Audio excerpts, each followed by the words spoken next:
Hey folks, I am Kevin Iole. Welcome back. I appreciate you joining me. And my next guest is a guy that's been in the news recently. It kind of came as a surprise to me. Normally you hear fights are coming up or title shots or whatever. Corey Anderson, my guest, the light heavyweight contender, just moved from UFC over to Bellator. Kind of a surprise move. Even maybe a surprise a little bit to you, huh? Yeah, it all happened like a whirlwind. It literally, within 3 hours, I went from talking about a potential fight to being signed to Bellator. It happened that fast, but I'm grateful for how smooth of a process it was, and especially grateful for the opportunity I have going on and the contracts I'm getting now. That was bizarre. Let's go through that. You were on a really hot streak. Had won 4 of your last 5, including wins against Glover Teixeira, Ilir Latifi, and Johnny. Most notably Johnny Walker. You kind of stopped the hype train that was surrounding him. You lost to Blachowicz in February, but he's knocking a lot of guys out. I mean, it seemed like you were right there in that top category, and there was no clear-cut choice maybe to fight John Jones for the title. What happened? What do you understand happened that how you went from being so close to signing another fight with the UFC to turning around and signing this deal with Bellator? I figured out my own worth, and the UFC didn't see it that way. As you've seen before the fight or the Bellator news came out, I was in the social media last week because of the health issues I went through after the Jan Blachowicz fight. Ended up in the hospital, all the heart procedures. And just talking to my family, my parents, my brothers, sisters, my wife, looking at my son, I kind of realized I've always said it before, I'm not fighting for the money. I don't care about the money. I'm fighting just to get to the belt. And I feel like that helped, or that hurt me to the fact to where after this incident happened, I really looked at how much I was making for these fights they wanted me to take. It wasn't worth it. I realized sitting in that hospital bed, looking at my son and my wife sitting there worried, and my son, he don't really know what's going on, but one day he's going to look back and see this, and I'm going to be able to tell him it was worth it, son. We did all this, and now we got this life that we live. Or am I going to be sitting here, might be drooling, talking like Muhammad Ali, and he still got to struggle to get college paid for. My wife's still working every day to make bills meet. And it's kind of like, do we want to be like that, or do we want to be better off for our life? We can get that belt and say, hey, we became the champ and look at the life we lived, or just to say I'm the champ and we still struggling. I figured out my worth. I told Ali that, it's not worth it to keep taking these fights, these pointless fights. Some of these fights, it was just, like I said to somebody else, I was number 4 in the world making money like it was my 4th fight, when that shouldn't have been the case. I told other coaches after I signed with Bellator, my contract was my left, and they kind of looked at me like, are you serious? Like, that's it? I didn't feel it was right. Interesting. I think we have extremes. If you look at boxing, I think a lot of guys get paid, they don't sell tickets, they don't sell pay-per-views, and they're paid this astronomical amount of money. And then you go on the MMA side, and a lot of times it's the opposite. Guys that sell tickets and whatnot still don't get that big thing. How do you think we get a happy medium where fighters are paid what they're worth, you're compensated for the risk you take every time you step into the cage, but that, it's fair for both sides? How do you think we get to that? Do you need a union? What is it that you need to have happen in MMA, say?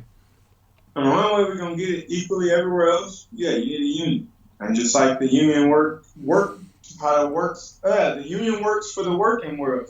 They go on strike until they get the payment they want. They get the benefits they need. You work a certain job site, you get government pay, prevailing wage, different things happen for different reasons. But right now, when you have somebody kind of monopolizing one big organization, which is the UFC, where they can kind of play that monopoly game because they know if you won't fight for this, we can find some younger kid that's going to fight for even less and bring them in.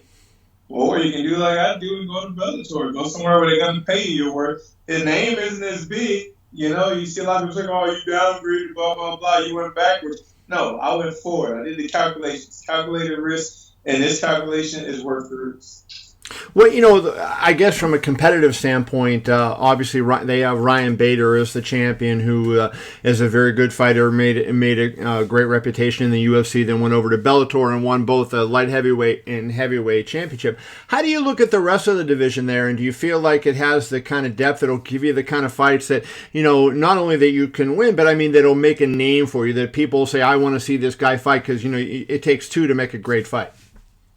I mean, you make the name off your performance. You know what I mean? Like, if Johnny Walker had the biggest name going to UFC, but if you look at that performance, it didn't look like, you look at the fight, it didn't look like he was much of anything. If you didn't know who Johnny Walker was and you saw that fight, you would think like, wow, this Right. guy just beat a king. Because it was one punch and that was it. But the way I see it is, if I go out there and do what I do and dominate, I can make a name for myself. But as for depth in the US or in the roster for Bellator, you got Ryan Bader, you got the kid he's fighting, you got Lyoto Machida, you got Phil Davis. There's other guys coming up, like guys that started there, that's actually building themselves up. There's going to be pretty good guys. I've been studying a little bit of the film of the guys in 205 there. There's a lot of some that's kind of like, oh, whatever. And then there's some that's like, okay, this kid is young. If he keeps developing, you can tell from the way he's moving right now, he's got what it takes to be good. By the time he gets up to fighting Bader, I can't remember the kid Bader's fighting, Phil Davis or me or whatever it is, it's like by that time he could be a legit guy. Like if you're on the cusp, maybe if he get offered to leave Bellator, he could go to that top tier in the UFC and still shine. So I'm pretty excited about the opportunities that different people they have for me to fight with.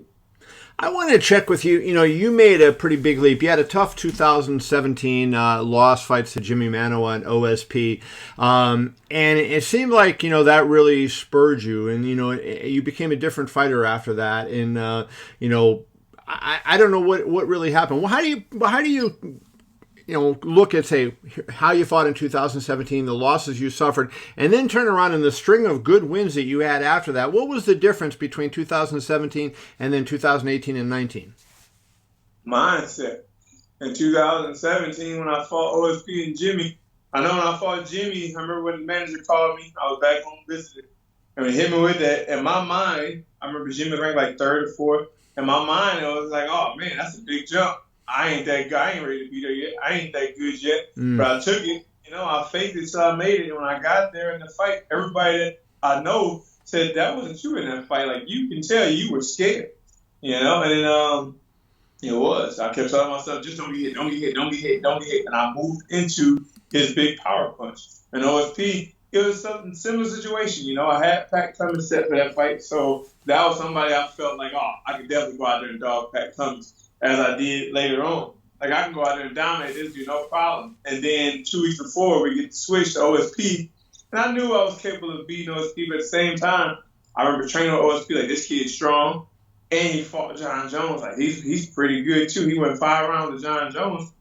And I went in and I put that aside, but I knew what I was capable of doing skill-wise. And I dominated. I feel like I was dominating all the way up until I wasn't. And because of lack of confidence of the fact, like, if I knew in my mind, like, I was winning, like I was, just go out there and keep wrestling. I'm confident. I'll take him down every time. Why question your shot? Right. And that's what it was. I started questioning, like, I don't think I can take him back down again. So we're going to stay to the outside, and we're going to move around, and we're going to box him. And I led into a head kick. But if I had the confidence to believe, like, I took this guy down 3-4 times already. Let's do it again. I would have just took him down and finished the round winning. I think, I think it's fascinating what you were able to do, though, because, success breeds success, but, also failure sometimes breeds failure. And you start, you said you were doubting yourself in the OSP fight, and yet you turned it around. You came back against Cummins and won that, and then you really went into that stretch where, I think it's probably the best 3 fights of your career, right? Teixeira, Latifi, and Walker.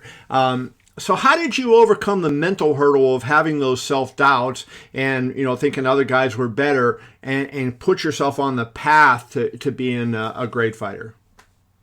Just believe it. I'm here for one reason. That's to be the best. I got the best coaches. I got some of the best training partners. Another thing is I was traveling to other gyms and I was going with like other top tier guys there. And I was putting in work. I have been to different places with PFL champs and different people. I've trained with Bader in the past and stuff like that. And I knew what I was capable of. Just like now when I went out there and trained with DC recently, it was like that was just an eye opener and experience. Like, I'm out here hanging out with this guy. He told me himself, like, bro, there's no reason why you shouldn't be the champ. Like, you are good. And when you have experiences doing those things, fighting different or sparring with different people, granted it's just sparring, but you can feel when somebody that fight to get you back. Like, all right, I got to get this kid back, and they still not capable of it. And that's when I realized, like, why am I losing to these dudes? Right. Why these fights? Like, I'm the best. I have to go out here and show it. And then, like I said, the confidence started skyrocketing. Now, into the Jan Blachowicz fight, I got too overconfident. I got cocky. And it took me back to a spot where I was at in college. And, and after I remember coming to her to get knocked out, that was the first thing I thought. Like, I got too big. I let my head get too big to my britches. And I thought there was nothing this kid can do because I was that good. And he showed me there it is. And I was just finding that humbling confidence. And that's why I'm back at it.